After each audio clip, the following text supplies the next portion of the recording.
Hola, bienvenidas y bienvenidos a una transmisión más del Derecho a Disentir, el programa de Justicia TV donde se analizan las sentencias más relevantes de la Suprema Corte en compañía de estudiantes de diversas carreras y universidades. El día de hoy vamos a hablar sobre la acción de inconstitucionalidad 306/2020 resuelta por el Pleno de la Suprema Corte de Justicia de la Nación, quien invalidó un artículo del Código Penal de San Luis Potosí que establecía que comete el delito de comercialización de réplica de armas quien venda juguetes que tengan características similares a armas reales. Yo soy Renata Romero, comenzamos.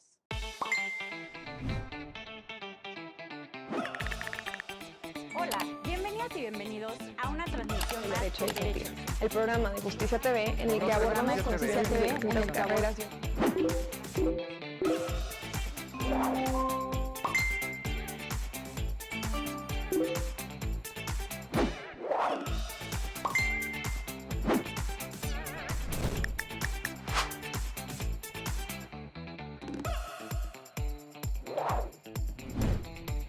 Hola, como les platicaba en la bienvenida, hoy vamos a analizar una acción de inconstitucionalidad resuelta por la Suprema Corte de Justicia de la Nación, quien invalidó un artículo penal, más bien un artículo del Código Penal de San Luis Potosí que establecía que comete el delito de comercialización de réplica de armas quien vendiera juguetes con características similares a una arma real.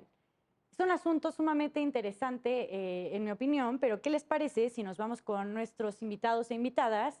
Te voy a dar la bienvenida primero a ti, Gabriel. Él es Gabriel Selvas, de Derecho de la Universidad Iberoamericana. ¿Qué te parece si nos platicas un poco sobre los antecedentes y hechos de este caso? Muchas gracias, Re. Un gusto estar con ustedes. Estamos en 2019, San Luis Potosí, un incremento exponencial de la violencia y se da un curioso caso de que se dan muchos asaltos, hay una incidencia delictiva, pero lo cometen con armas de juguetes, o sea, con pistolas, con artefactos que en realidad no son armas.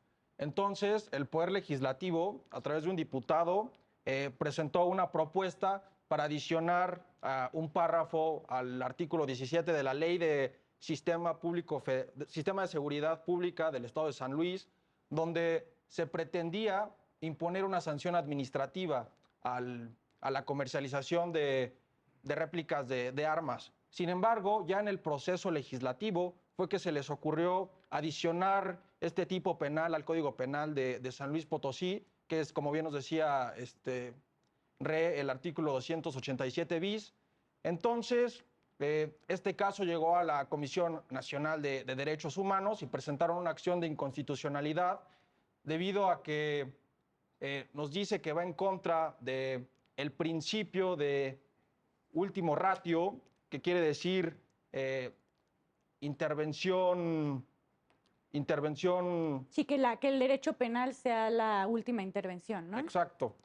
Y también nos habla de que va en contra del principio de legalidad en su vertiente de taxatividad. Pero pues es lo que vamos a desarrollar a lo largo del programa. Perfecto, muchísimas gracias por esos antecedentes. Me gustaría preguntarte a ti, Eduardo, ¿qué opinas acerca de esta resolución? ¿Qué tal? Un saludo a todos los que estamos aquí presentes en el foro, así como quien nos está viendo a través de sus pantallas. Pues me parece que es una acción muy interesante por parte, sobre todo, de la comisión. Me parece que también tenemos muy poco presente que dentro de las facultades o dentro de las acciones que realiza la comisión, pues también está este tipo de actividades, ¿no? El observar qué es lo que pasa tanto a nivel nacional, digo, no solamente concentrándose a lo mejor en lo que podría ser la capital del país, sino viendo qué es lo que están haciendo los diferentes órganos gubernamentales en los estados. Eh, pues sí, me parece que fue una decisión correcta por parte de la comisión el empezar esta acción. Eh, También me parece que dentro de todo este tema de seguridad que actualmente nos aqueja y tanto que podemos ver en las diferentes instancias de gobierno, tanto en la Cámara de Diputados, en la misma Corte, como en el Ejecutivo, donde se están discutiendo muchos temas relacionados al tema de seguridad pública, me parece que este es justamente un derivado de todo ello. Digo, se vio más a un nivel local dentro del San Luis Potosí, pero forma parte de conjunto de acciones que nos van a, que nos van aquejando en este tema de seguridad. Ok, muchísimas gracias. Y se me olvidó presentar a Eduardo. Eduardo es estudiante de Derecho de la UNAM. Y ahora yo quiero preguntarte, Ceci, algo relacionado con lo que platicaba Eduardo. Cecilia Rodríguez es estudiante de Derechos Humanos de la Universidad Iberoamericana y me gustaría preguntarte precisamente qué facultad o de dónde viene esa facultad de la Comisión Nacional de Derechos Humanos de promover estas acciones de inconstitucionalidad. Bueno, muchas gracias por la invitación. Es un gusto para mí estar aquí con ustedes y gracias a todas las personas que nos están viendo. Los organismos públicos nacionales de derechos humanos tienen una regulación internacional principalmente. Son los principios de París los que se encargan de establecer pues cuáles son los estándares mínimos que tienen que tener estas comisiones. En el caso de México hay una ley de la Comisión Nacional de Derechos Humanos que es la que la dota de estas atribuciones, así como en el artículo 102 constitucional, en el apartado B, me parece que es donde se desarrollan las atribuciones de la comisión. Y justamente como lo mencionaba el compañero, estos organismos especializados en derechos humanos no solamente pues, se utilizan para presentar quejas, que me parece que es la función que más se conoce por la ciudadanía, sino que también tienen pues, deberes de promoción de derechos humanos. Por eso encontramos a la comisión que desarrolla un montón de diplomados, cursos y que hace presencia, pero también tiene esta obligación de prevenir. Y justamente en la obligación de prevenir es donde entra su personalidad para presentar acciones de inconstitucionalidad. Las acciones de inconstitucionalidad pueden presentarse cuando la norma apenas se va a aplicar, o sea que no tiene ningún acto de aplicación, o cuando la norma ya ha sido aplicada. Y dependiendo de ello, pues corren términos y también dependiendo de lo que se reclama es cuando se tiene que presentar. En este caso, se estima que la norma es inconstitucional porque pues está creando un tipo penal y, como se ha mencionado, vulnera dos principios fundamentales de materia penal que, en primera, pues tiene que ser la última opción, porque la materia penal es la fuerza del Estado, la que tiene mayor hostilidad, por así decirlo, y que se ha diseñado solamente para regular aquellos actos que no han podido solucionarse en otras materias. Entonces, bueno, la discusión de la resolución se centra en ese análisis de que no puedes tú llegar a tipificar una acción que ni siquiera ha tenido atención en otras materias. Por ejemplo, se mencionaba que en materia administrativa, pues ya existían algunas sanciones, incluso existe una norma oficial mexicana, que es la que regula los estándares que deben de cumplir los juguetes. Y para finalizar mi primera participación, me gustaría enfatizar lo que menciona el compañero respecto a que el hartazgo de la inseguridad en nuestro país pues ha justificado muchas medidas que no necesariamente son compatibles con la naturaleza pues, de los derechos humanos. Estamos hablando de regímenes de excepción, de derecho penal del enemigo en sentido amplio, todo lo que tiene que ver, por ejemplo, con la cuestión de justificar actos inconvencionales como lo son el arraigo, la prisión preventiva oficiosa. Toda la problemática pública se quiere centralizar en el derecho penal. Cuando vemos que en los procesos penales hay altos índices pues de fabricación de culpables, de tortura, etcétera. Entonces me parece que por ahí también tiene que ir la discusión de esta tarde de a qué hemos llegado, ¿no? El populismo penal en los estados es grandísimo, entonces pues así no se resuelven las problemáticas. Esa es mi primera participación. Muchas gracias. Gracias, Ceci. A ver, Diego, primero que nada, bienvenido al Derecho a Disentir. Él es Diego Aracén, de Derecho de la UNAM. Me gustaría que nos dieras tu opinión respecto a esto. ¿Por qué habiendo más posibilidades, o sea, entendiendo este hartazgo de inseguridad que no solo se vive en San Luis Potosí, creo que ya se vive en todo el territorio nacional y que está siendo muy difícil combatirlo? ¿Por qué decidió el legislador de San Luis Potosí irse a lo más, a lo que más restringe derechos humanos, ¿no? O sea, al derecho penal que debería usarse de manera, pues sí, de última instancia, por así decirlo? Me gustaría que me dijeras, pues tú, ¿qué opinas al respecto de esto? Bueno, primero que nada, es un gusto estar aquí con ustedes. Y pues, primero que nada, yo creo que en la misma sentencia decía que para tipificar una acción, tienes que ver también como las circunstancias culturales, económicas, sociales, pues, de la región donde se va a tipificar. Y pues yo creo que va por ahí la decisión del legislador de decir como, a ver, o sea, como bien comentaron, han estado pasando muchos robos a mano armada, pero que realmente son con juguetes, y a lo mejor el legislador, al pensar que se estaba dando todo esto, y no sé si no tenía alguna idea de, como lo dijeron, de las normas oficiales mexicanas, o inclusive también en el artículo 17 ya venía un poco regulado este tema. Entonces yo creo que tomó mucho este tema social pues para tipificar una acción que honestamente creo que no debería ser tipificada.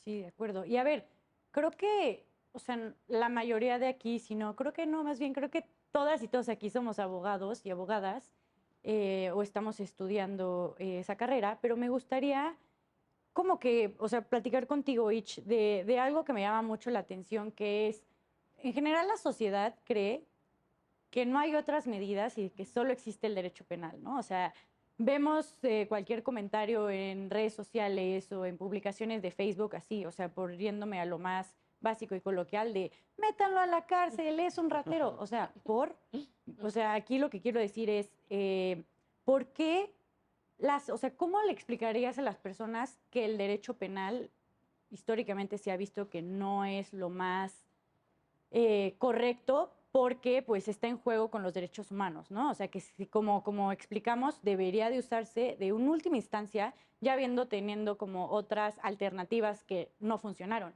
que incluso tocaban ahorita el tema, que el artículo 17, incluso en esta reforma al Código Penal y a la Ley de Seguridad Pública de San Luis Potosí, ya preveía una sanción administrativa. Y aún así decidieron volver a poner en el Código Penal ya el delito como tal. Entonces, o sea, ¿qué le dirías tú a la sociedad respecto a por qué el derecho penal no es la mejor medida para combatir estos problemas? Claro. Bueno, en primer lugar, muchas gracias por invitarme. Es un gusto estar con todos ustedes. Así es que ahora inicio con mi participación. Respecto a lo que tú mencionas de la percepción de la sociedad que tiene del derecho penal como no el último recurso, sino al contrario el primero, creo que tiene que ver igual con temas de medios de comunicación principalmente, ya que en las noticias, ya sea periódicos amarillistas, en realidad de lo que se habla es derecho penal, cárcel. Ya vemos a gente que hace campaña diciendo, no, pues hay que acudir a penas más graves, cosas por el estilo, cuando lo irónico es que en realidad, como tú mencionas y como ya mencionaron los demás, el derecho penal debería de ser este último recurso, si lo puedo llamar de alguna forma. ¿Por qué debería de ser el último? Pues porque en primer lugar estamos hablando de que el Estado empiece a ejercer todo el mecanismo que tiene en su poder para aplicar la punibilidad, vaya. Pero en realidad lo que deberíamos de enfocarnos del derecho penal es que debería de enfocarse en los derechos o en los bienes jurídicos relativamente más importantes. Aquí nos vamos a meter con temas complicados de, entonces, ¿cómo determinamos cuáles son los importantes y cuáles no? Pero vaya, es una discusión que continúa y por eso hay casos como estos que se empieza a penar, pero es hora de cuestionarnos. ¿Esto debería de penarse? ¿Realmente es la única forma de terminar con esto que quiere acabar? Y justo es algo que menciona la Corte en este caso, ¿no? El fin que tenía el legislador era pues completamente válido, era mitigar una actividad criminal que era pues robar a los ciudadanos normales, pero con armas de fácil acceso, armas entre comillas, claro, porque se trataba de juguetes. Pero al ser tan bien hechos, pues tú no te pones a preguntar, vaya, ¿es un arma real? ¿Es un juguete? No, al contrario, toma lo que me estás pidiendo. Sí. Y justo, o sea, en este caso hay que ampliar la visión del derecho, ¿no? El derecho no es solamente derecho penal, es muchísimo más amplio. Básicamente podríamos decir que el derecho está en todas las partes de nuestra vida. Y justo las normas oficiales mexicanas se iban un poco más atrás. No era la comercialización, sino la propia creación. Sí, sí, sí. Y la protección del consumidor, Claro, ¿no? claro. ¿Qué aspectos técnicos deben de tener estos juguetes que son armas? O bueno, aparentan ser armas para que, bueno, controlar esta creación de instrumentos. Porque la simple comercialización de estas armas no implican un crimen. Es decir, que yo te esté vendiendo un arma no significa que vas a ir a asaltar a alguien. Puede ser por cuestiones artísticas, recreativas. ¿Por qué nos vamos a ese extremo cuando no debería de ser así? Sí, totalmente. Y a ver, aquí tocas un aspecto sobre, dijiste el bien jurídico tutelado, ¿no? ¿Qué es lo que se buscaba, qué es lo que buscaba tutelar este legislativo de San Luis Potosí? Porque, como lo acabas de explicar muy bien, creo que el derecho penal tiene una parte fragmentaria, y lo explica la sentencia, que solo escoge los bienes jurídicos más, por así decirlo, relevantes, importantes, más delicados, y a estos son los que protege mediante el derecho penal. Claro. No sé si recuerdas, Eduardo, el bien jurídico que se tutelaba pues en este delito de comercialización de réplica de armas. Claro. Mira, pues además de la pregunta que me realizas, yo creo que también podemos observar otras cosas que me parece que son un poco claras y a la vez no. Yo creo que también hubo una omisión por parte, en este caso, del legislador a la hora de realizar su estudio legislativo, valga la redundancia. Sí.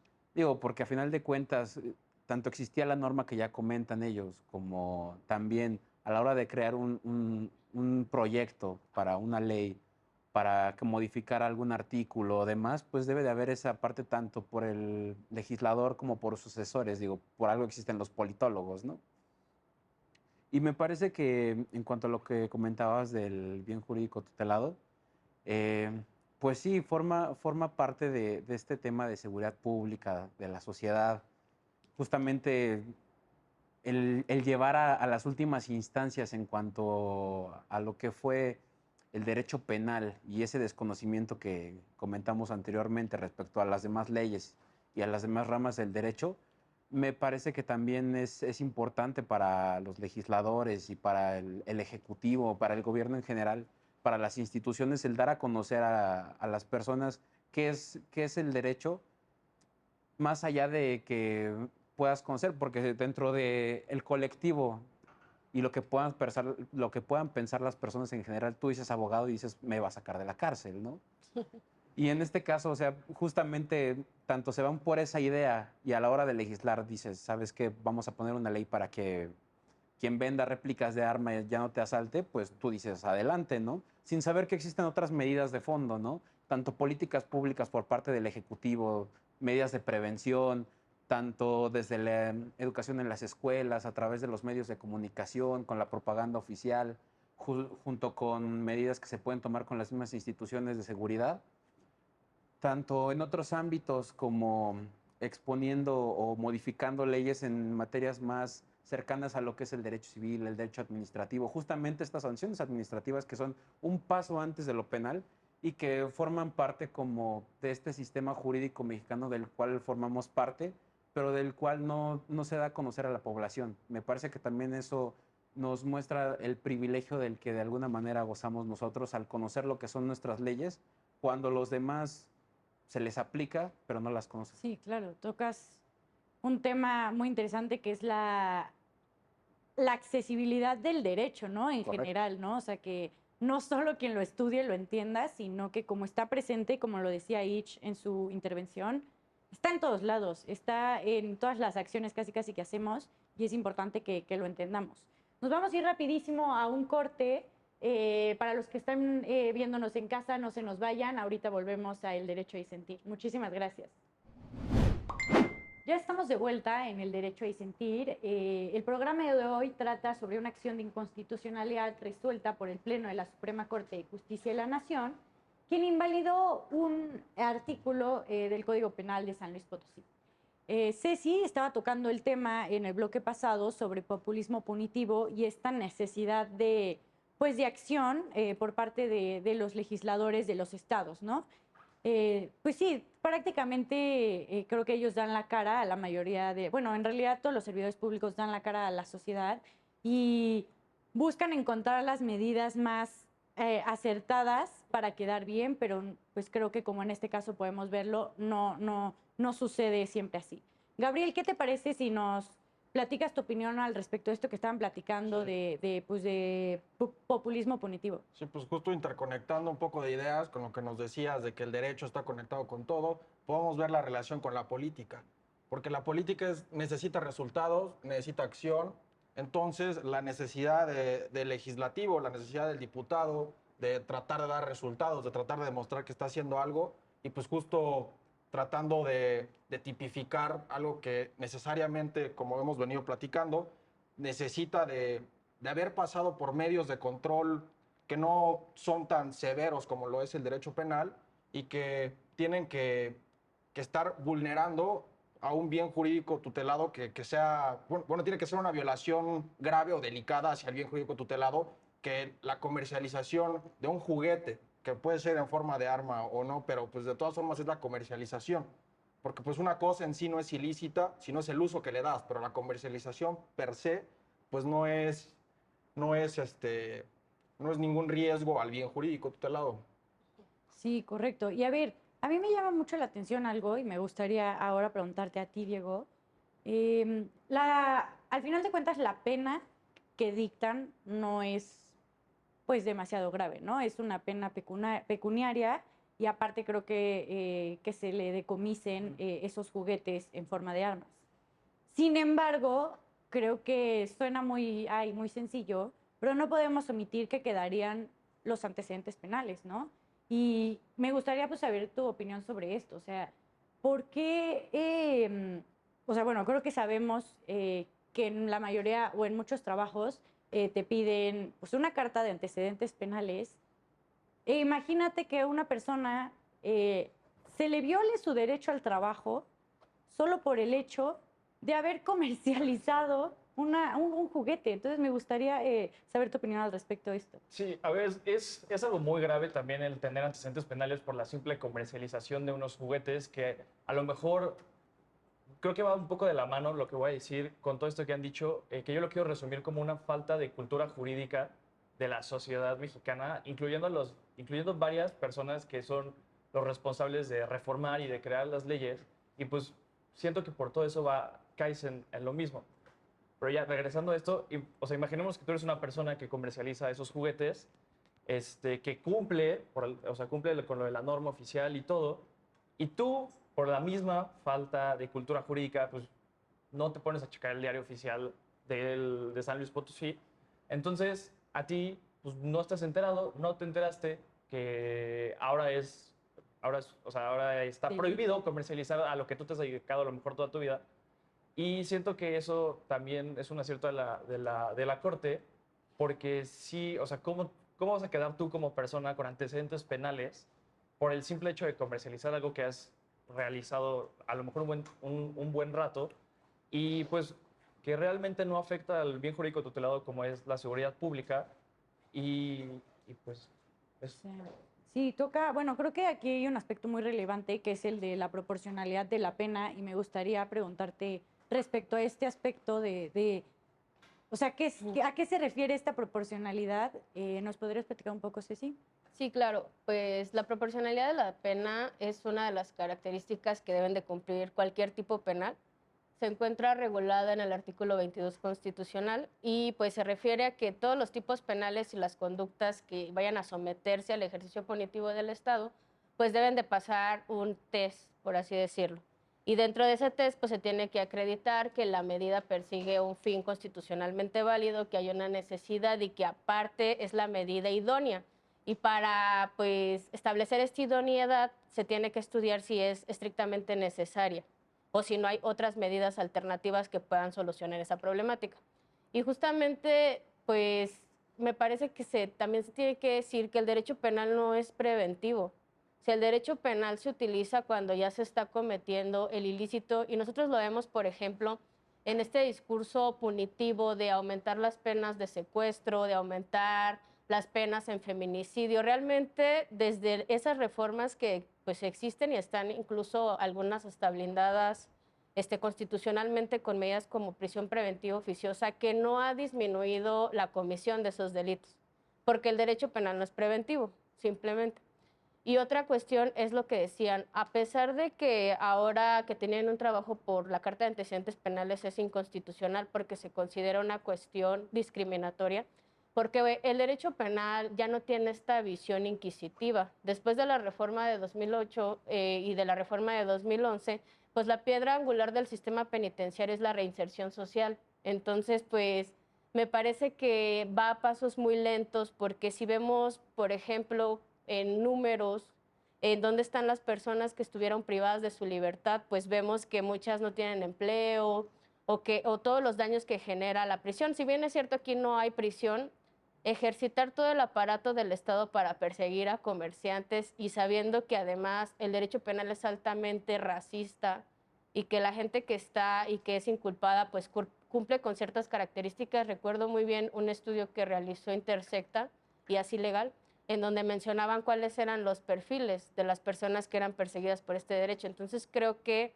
al Estado le parece fácil, y me refiero en general porque es cierto que en los estados se maneja, pues se quema el cartucho de hay una problemática social y vamos a recurrir al derecho penal, pero también de manera general, o sea, tan solo ver en la discusión de prisión preventiva oficiosa y los argumentos de algunas de las ministras principalmente, pues se focalizaban en esta necesidad de castigo y refiriéndose a las personas que cometen delitos como delincuentes, cuando ese lenguaje tampoco ya pues es válido. O sea, son personas en conflicto con la ley penal y tienes que ver desde fondo por qué la gente comete ilícitos y cuál es la obligación del Estado de una obligación verdaderamente preventiva.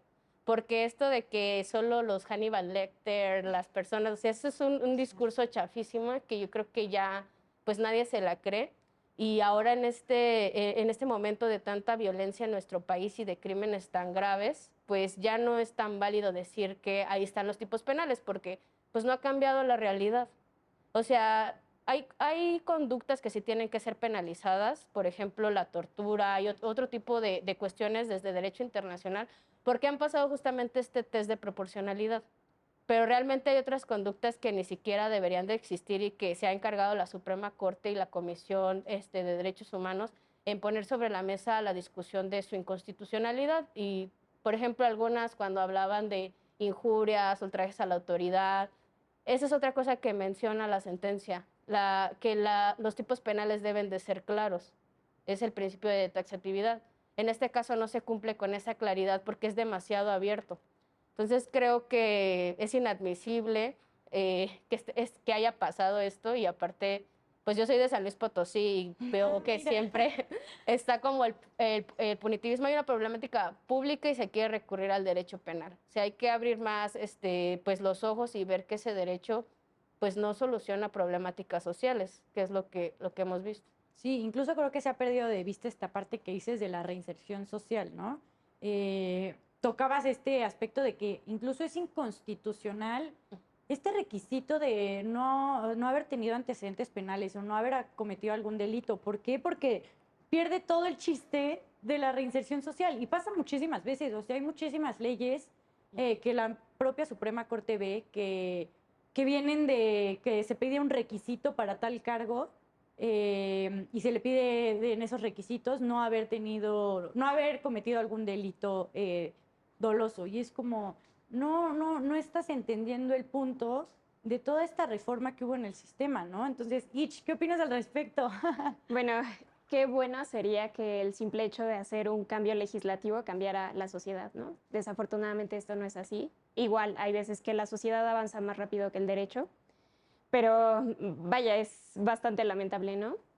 La reforma de derechos humanos sería como una excelente oportunidad de ponernos a analizar el resto de normas que están. No decir, bueno, ya está la reforma en la Constitución, las leyes locales o todo lo demás, incluso las federales, las generales. Hay que ver si en realidad estas están de acuerdo con este nuevo cambio normativo, jurídico, social incluso, que intenta, pues vaya, el poder legislativo. Como menciono, esto no es así. Hace falta ampliar otra vez el panorama, vaya. y acercarnos a lo que es realmente importante, como bien lo mencionaba, de la prevención, retomando el tema de la sentencia. O sea, me molesta un poco, vaya, la falta de conciencia, no sé si decirlo así. No quiero dañar aquí temas sensibles, No, pero para eso son los espacios. sí, claro, claro. Pero, ay, ¿cómo decirlo de una forma amable? No lo sé. Dilo desamable, no importa. Ay, bueno, la sociedad no siempre, justo como lo mencionabas, hay falta de cultura jurídica en todos los sectores, ¿no? Algunos podemos meternos en temas de clasismo, no todas las personas tienen las mismas oportunidades. Qué lamentable que una persona que, no sé, se dedica a comerciar, que es su sustento de vida, de la nada se vuelve un delito cuando realmente no hay una justificación válida. Es decir, ¿en qué está afectando que yo esté sobreviviendo, que yo esté saliendo adelante con los medios que tengo a mi disposición? Pero vaya, a veces creo que se nos olvida, en especial a la gente que se encuentra en el poder, que hay que pensar desde muchas aristas. Es decir, no podemos quedarnos con, bueno, es un delito que ni siquiera estoy definiendo bien, porque estoy diciendo cualquier juguete que tenga características similares a un arma.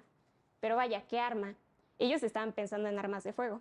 Sí. Pero ese término es muchísimo más amplio. Sí, claro, hay hablando armas nucleares, incluso en la corte habla de armas biológicas, ¿no?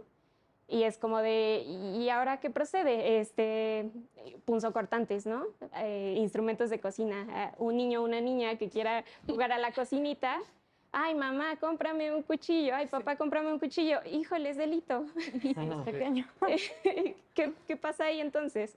Pero bueno, es una discusión bastante grande, bastante complicada, que no se limita a este tema, sino a muchísimos otros, no solo en derecho penal, incluso en derecho familiar, derecho civil.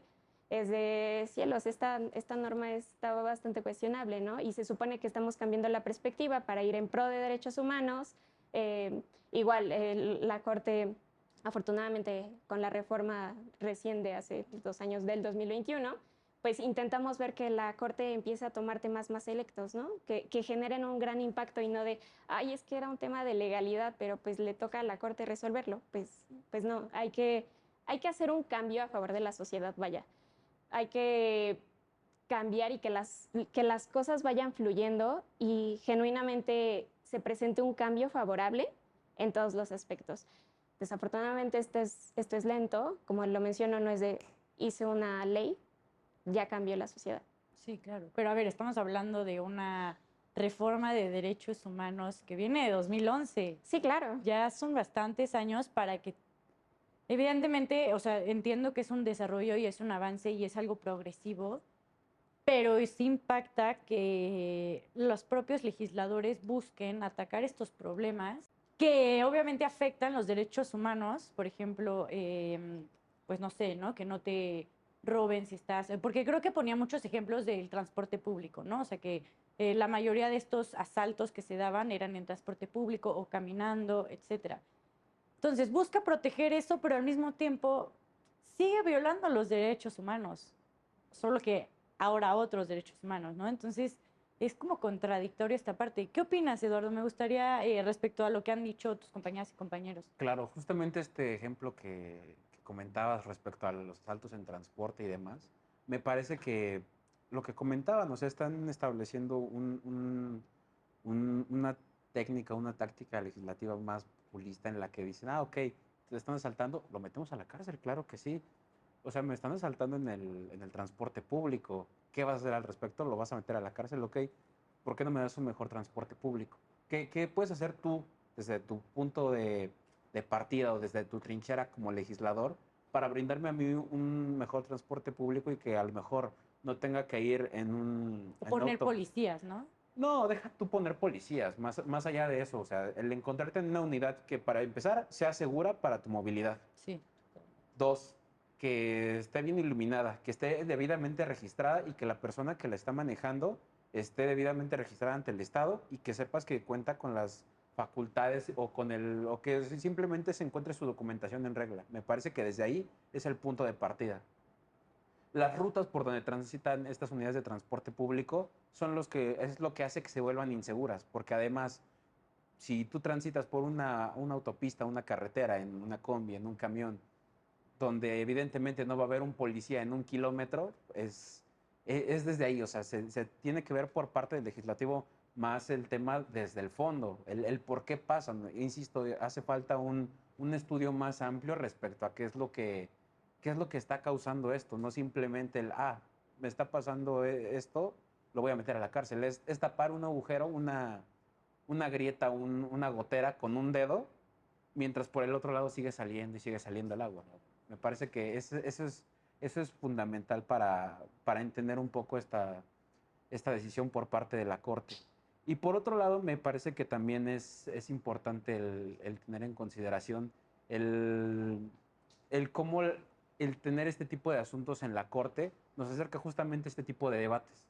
Y que no simplemente se quede en lo que tal vez pudiera ser el sistema antiguo, ¿no? Donde decías, ok, está esta ley, cúmplela, ni modo. No existía ese estudio de fondo, esa discusión para saber realmente qué es lo que podría tener en consideración justamente el legislativo y si los demás poderes están de acuerdo al respecto. Híjole, tocan pues muchos puntos bastante interesantes de la sentencia y de todo lo que significa, ¿no? en nuestra actualidad.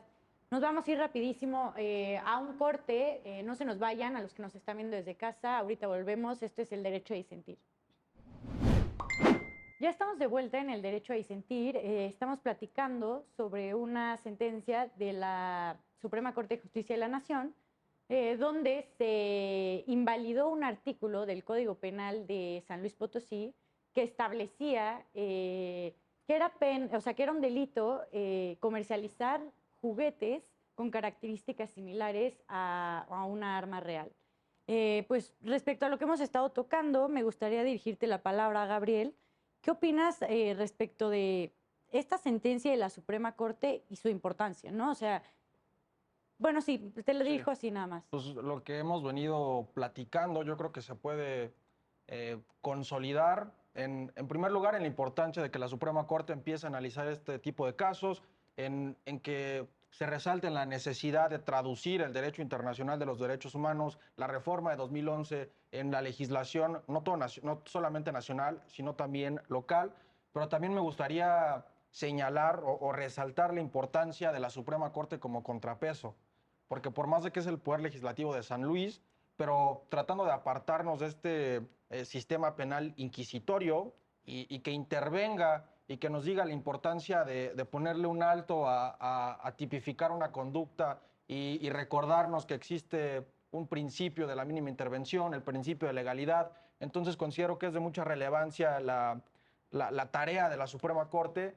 para cerrar también una puerta a que no se sigan criminalizando este tipo de conductas que no constituyen una violación grave a cualquier bien jurídico importante tutelado y que bien se puede sancionar de otra manera, bien podemos ir a un mecanismo mucho más eficaz y que no sea tan lesivo como lo es el derecho penal. ¿Qué opinas al respecto de esto, Diego? Pues sí, o sea, como bien lo comenta, yo creo que el trabajo de la Suprema Corte que pues, ha venido haciendo últimamente ha estado muy bien y yo comparto, digo, no sé si es porque estudio Derecho igual, pero siento que hace mucho este tema de promoción a los derechos humanos y justo estamos hablando ahorita de los principios como el principio de legalidad y, por ejemplo, es importante saber que, no sé, si en las normas penales existe el principio de legalidad en su apartado de taxatividad, que pues obviamente tiene que ser muy claro cuál es la acción específica Claro. que tú tienes que, por así decirlo, cumplir para que tú entres en el supuesto. Entonces, como bien lo mencionó Gabriel, siento que el trabajo de la Suprema Corte pues, es muy importante tanto para la sociedad y tanto para nosotros también como para establecer estos precedentes y estas tesis, jurisprudencia y todo para poder nosotros guiar también nuestra práctica. Sí, totalmente. Volvemos a lo mismo de como que facilitar el acceso del derecho a las personas, ¿no? O sea, porque, a ver, como decía Ich, y me pareció muy interesante los ejemplos que ponías, ¿no? Era tan poco claro el artículo que real hasta los cuchillos de cocina podrían entrar en el supuesto de un arma. Claro. Me gustaría saber, o sea, ¿qué opinas tú al derecho tú al respecto de esto que se ha dicho? En especial respecto a este tema del contrapeso de los poderes, soy completamente consciente de que cada poder o cada función tiene su propia competencia, ¿no? Pero yo soy más, la idea que yo tengo es que debería de haber, más que, oye, tú estás haciendo mal esto, cámbialo, debería de haber una cooperación, porque en realidad tengo la perspectiva de que se está generando un trabajo adicional innecesario cuando desde el principio podría haber un diálogo efectivo y decir, mira, por ejemplo, el poder judicial, que pues somos abogados, decirle, oye, yo como profesional del derecho estoy identificando que tú, poder legislativo, estás haciendo estas cosas, yo te propondría hacer ciertas reformas, porque debemos de ver como el poder legislativo pues es una representación de la sociedad. Es decir, no se requiere cierto nivel educativo, o cierta profesión en especial, y es completamente válido, estamos en una democracia. Pero esta asesoría, que soy completamente consciente de que los diputados, senadores tienen sus propios asesores, pero qué increíble sería que entre los propios poderes hubiera este diálogo y poder generar cambios, progresos, sin necesidad de estar con una serie de asuntos de, oye, es que estás haciendo mal esto, cuando podría haber, tan solo dándole esta facultad al Poder Judicial, tal vez sea un poco, habrá gente que esté de acuerdo, habrá gente que no, de decir, poder proponer reformas judiciales, o reformas legislativas, perdón. Pero ahí no crees que, o sea, gente podría empezar a decir o pensar que va como en contra de esta autonomía que se supone que los poderes deben de tener y esta división de poderes que debe existir. Sí, claro. De hecho, es por eso que comento de que es un tema bastante complejo, ¿no? Habrá quienes estén de acuerdo, habrá quienes no estén de acuerdo, pero creo que al final lo importante es que la sociedad, el país, México, esté bien. Y el hecho de proponer reformas no considero que precisamente invada competencias o que atente contra la autonomía de algún poder, porque al fin y al cabo quien terminaría legislando sería el poder legislativo, no sería la Corte diciendo, mira, hazlo así y apruébalo nada más, ya te hice todo. Es decir, seguiría habiendo esta apertura, esta discusión, claro, el proceso legislativo sería completamente igual, nada más que habría como un empujoncito por ahí.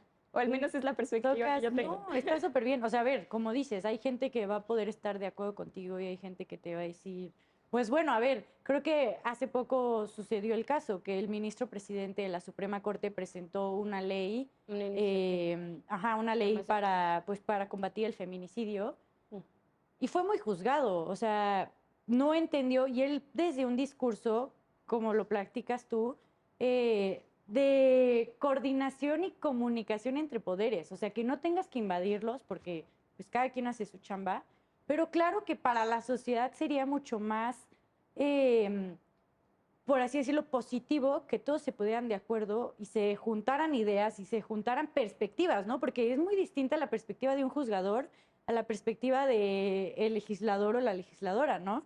Entonces creo que, bueno, a mí me llama mucho la atención lo que tocas y creo que yo comparto tu idea. Como dices, habrá quien no esté de acuerdo porque sean muy, tal vez, formalistas o porque crean que sí se puede ver perjudicada esta autonomía, pero es interesante y, bueno, lo que pones sobre la mesa y me gustaría preguntarte, Ceci, ¿qué opinas? Sí, iba a pedir la palabra. Yo creo que el diálogo entre poderes es necesario. La verdad es que ahorita también por cuestiones políticas está muy polarizado y creo que pues eso no debería de ser.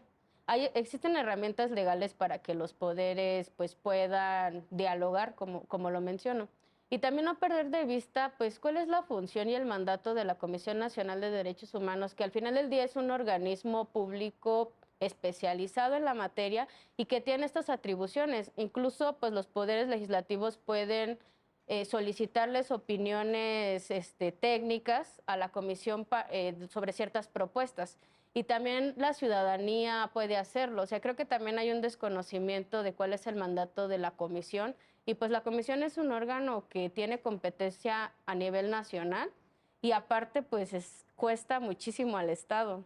Y creo que a veces pues no se toma en consideración, siempre se ve a la comisión como este ente que no tiene fuerza vinculante, etcétera, ¿no? Pues todos sabemos lo que se dice, al menos en el gremio jurídico, al respecto. Y creo que se pueden evitar este tipo de cosas. Como ya lo mencionaron, se tuvo que ejercitar pues todo el aparato pues de justicia hasta llegar a la Suprema Corte para discutir un tema que pues desde la discusión legislativa pudo tener incluso contrapesos de la ciudadanía, ¿no? Para poner sobre la agenda que este tipo de pues de iniciativas que no se ajustan a los estándares de derechos humanos pues no pueden pasar simplemente porque hay un mandato constitucional que te lo prohíbe y aparte hay estándares internacionales en la materia que no te permiten hacer estas cosas. Entonces yo creo que sí hay herramientas, falta un poco pues, una capacidad, sería más personal de la gente que está ocupando los tres poderes, y dejar un poquito de lado esta cuestión partidista, que me parece que cuando eres servidor público, pues sí tienes la obligación de ya no politizarte. Sin embargo, en la práctica vemos que no sucede. Entonces, también desde ahí estamos viendo una problemática, ¿no? Que no está siendo atendida. Entonces, yo creo que hay mucho que hacer, más en las legislaturas locales y también, pues, como ciudadana, hay muchas herramientas para evidenciar este tipo de acciones, ¿no? Contra derechos. Y es bueno que lo ponga sobre la mesa, ¿no? Para que la gente, nuestra audiencia, pues sepa, investigue, para que pues las practique, las ejerza y no solo crea que es chamba de la persona por quien votó, ¿no? O sea, creo que muchas veces pasa eso y se les quiere lanzar la bolita, cuando ni siquiera muchas veces se vota o sea, se vota por la persona por sus cualidades o por las cosas que ya ha hecho, o por cómo piensa, sino solo porque, ay, es del partido político que siempre he votado y que siempre votaba mi abuelito, entonces por eso voy a votar por él. Y me parece riesgoso, ¿no? O sea, me parece riesgosa esta falta pues de sujetos activos como sociedad que deberíamos de ser. Pero bueno, ¿qué te parece si nos platicas qué opinas al respecto de esto que han dicho, Eduardo? Bueno, ya creo que también casi concluyendo porque... Sí, justo, y en forma de conclusión, Es de hecho. correcto. Pues me quedo con varias cosas. Para empezar, con este tema de las facultades y demás atribuciones que tiene la Comisión de Derechos Humanos, que me parece que incluso dentro del mismo gremio jurídico a veces desconocemos. En segunda, con esta falta de estudio por parte de los legisladores a la hora de establecer estas propuestas, estas iniciativas dentro de los plenos de sus congresos, tanto a nivel federal como a nivel local. Y en la falta del desarrollo e implementación de políticas públicas por parte del Ejecutivo también. Y por otro lado, también nosotros como sociedad, el impulsar este tipo de causas, este tipo de intereses, que a final de cuentas a quien afecta directamente, pues es a la población de a pie. Sí. Los que votamos a final de cuentas por estos cargos de elección popular y que nosotros los colocamos ahí. Me parece que esos fueron los puntos más fundamentales que tocamos en lo que fue este programa. Me parece que más allá de eso tenemos que crear una reflexión tanto como ciudadanos, como estudiantes, como abogados, como servidores públicos, el tener un mayor criterio y una conciencia respecto a estos temas y lo que tienen en el fondo en consecuencia para el resto de la sociedad. Muchísimas gracias por tus conclusiones. ¿Qué te parece si nos vamos contigo, Gabriel? Pues igual, recalcar la importancia, en primer lugar, de traducir la legislación nacional a la luz del derecho internacional de los derechos humanos, esta necesidad de informar también a la sociedad, de generar esa cultura jurídica que hemos venido platicando, pero también me quedo con la importancia del trabajo de la Corte, de meterse a fondo, analizar con ejemplos, analizar a detalle los principios, los artículos y no dejando de un lado también los artículos del derecho internacional. Considero que eso es lo único que nos puede llevar a ese mundo utópico de cooperación, de comunidad, que es del que hemos estado viniendo platicando. Muchas gracias por tus conclusiones y sí, coincido. A ver, Ich, vámonos contigo. Yo me quedo con algo que, si no me equivoco, tú misma mencionaste, de cómo el poder legislativo, intentando proteger derechos, vulnera otros derechos, ¿no? Creo que también es una perspectiva generalizada en la sociedad, que al menos yo he llegado a ver en comentarios en redes sociales, de, ay, es que es un criminal, cometió tales derechos, no tiene derechos humanos, pero los derechos humanos son de el ser humano por temas de dignidad, ¿no? El hecho de que cometieran un delito y un delito cuestionable, como este, de realmente vender es un crimen, debería de ser penado. Eh, es decir, ay, ¿cómo decirlo? Ay, perdí el hilo de las ideas, Dios mío, pensé en muchas cosas al mismo tiempo. Bueno, retomando lo que está conversando, se están violando derechos humanos, ¿no? La perspectiva de la sociedad muchas veces es un criminal, entonces no tiene derechos, pero hay que, repito, creo que lo he repetido muchísimas veces, lamentablemente, una disculpa, hay que verlo desde distintas aristas, no hay que quedarnos, ok, la seguridad pública evidentemente es muy importante, pero hay que realmente analizar cuál es la mejor forma de solucionar los problemas que estamos viendo dentro de la sociedad. Es decir, genuinamente lo que voy a hacer está bien, hay más opciones, debería de comunicarme para pedir asesoría, no precisamente a los poderes, podemos acudir a la propia sociedad civil organizada, a otros órganos constitucionales autónomos, a los otros poderes claramente, pero creo que lo que siempre debe de estar a la vista es qué es lo que queremos lograr con lo que estamos haciendo. Al menos yo considero que lo importante no son los intereses personales, los intereses de los partidos, sino al final es la sociedad. Y nosotros somos parte de la sociedad. Hay que mejorarlo. Sí, de acuerdo. Diego, vámonos contigo. Yo me quedo, yo creo que lo más importante que llegamos a tocar hoy fue este tema de pues, los legisladores, derechos humanos, y que pues muchas veces los mismos legisladores, como bien lo dijeron ustedes, o sea, pues pasan leyes, reformas, todo el proceso legislativo y como que nunca, no sé, o por lo menos desde mi punto de vista, no se paran como a ver este tema o esta generalidad de los derechos humanos y de las cosas que deben de tanto proteger como respetar al momento de estar creando una ley.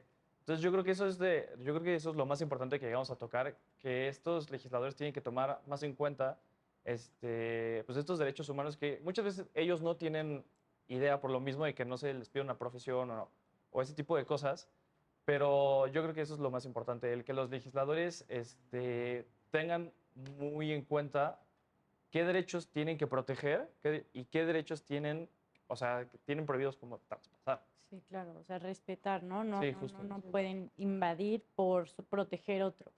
Ceci, concluimos contigo. Pues a mí solo me gustaría que en general pues todos nos fuéramos pensando, todas y todos, y la gente que nos escucha, ¿qué tendría que hacer el Estado para resolver una problemática social fuera de las lógicas del castigo y el derecho penal?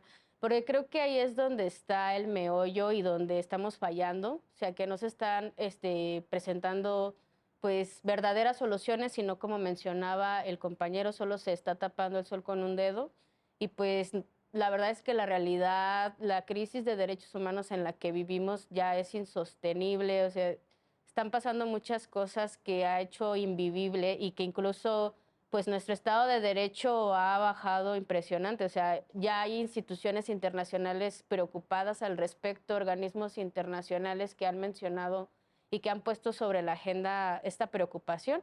Y pues finalizaría con una frase que es también de las doctrinas feministas no punitivistas, que es que cárcel no es justicia para nadie en general. Así me gustaría finalizar. Gracias. Pues bueno, yo les quiero agradecer por haber venido al programa. Las puertas siempre van a estar abiertas para todos ustedes.